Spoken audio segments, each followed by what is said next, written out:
cheating while we're engaged? I'll exploit your phobias. A while back, I was engaged to a guy who seemed like a good choice. Attractive, funny, good job, owned a home. I learned he had a bit of a downside, though. He was a cheating slimeball motherfucker.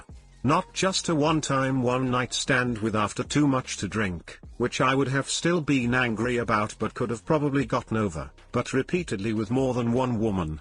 I picked up on a few cues, but eventually had things confirmed beyond a shadow of a doubt. I was venting to my brother about this, and told him about how I planned to move out while the arsebutt was out on a week-long business trip. He volunteered to help me before I asked, and then got this amazing devious grin on his face. We can also leave a memento for him, he said. When I asked what he meant, he said Pennywise and his friends.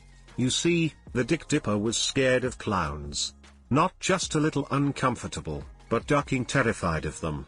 Even as a grown man, a clown on a TV show, webcomic, or book would freak him out and he'd have to change the channel or click away. My brother owns a print shop and is protective of his little sister. So in the couple of weeks leading up to Arsebutt's trip, he printed off dozens pictures of clowns in various sizes, ranging from really small wallet-sized ones to big poster-sized prints. We framed most of the stuff in some super cheap plastic frames. Others we laminated. We managed to move all of my stuff out pretty quickly, which gave us a lot of time to get things set up for my ex. We took down every single framed picture and put up framed clown pictures. The clowns ranged from average clown to nightmare fuel hellspawn. Pictures on the walls, art prints, photographs in frames on tables. You name it, it was replaced with a clown picture. Where we became really devious was taking the laminated ones and placing them in things like the silverware drawer, the underside of the toilet lid, in the fridge and freezer, on the back of cleaning bottles, in his underwear drawer, and a bunch of other places. We even made sure to put some in places that he wouldn't go into for a while so he'd get a scare months later. He had one of those attic accesses that you have to pull down on and a ladder descends. We put a big laminated clown face on there so when the ladder flipped open for him to climb, he'd get a clown face. While we were setting this up, I went a step further and changed the wallpaper on his desktop computer to a clown.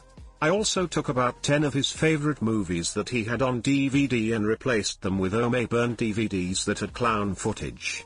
They auto-played, and we'd printed up labels that looked like the original DVD artwork. We put all of his original artwork and DVDs in the basement, off the ground and protected from damage. But surrounded by giant clown posters of Pennywise and the like. And a motion sensor that, when triggered, would play a creepy clown laugh. I left a note on the kitchen table that said I know about names. Fuck you. I'm out. After a few days of hard work of moving me out and moving a few clown cars worth of terror in, my brother, his wife and I celebrated by grilling some steaks and having a few beers. These were paid for by the engagement ring I sold. Once the dumbass returned, I got a text message or two that was along the lines of "you bitch." It must have taken him days to take care of the photos out in the open alone. There was never any further action or legal repercussion for what we'd done. After all, what grown man would want to say that his ex-fiancée scared him with clown pictures? Hey guys, please like, comment, and subscribe. It would really help me out, thanks. Well, I guess that's what you get for clowning around on your girl. Good work. What a realistic tale, believed by many intelligent Redditors. Got any pics of the house? Nope, because this is a made-up story. Curious, but how'd you find out he was cheating? She didn't. Because none of this happened. Honest question, why should I care? It's not like I'll ever meet any of the people supposedly affected by this in person, or like it will make any difference in my life. It's either real, or it's a fun little made-up story. Either way it's interesting to read.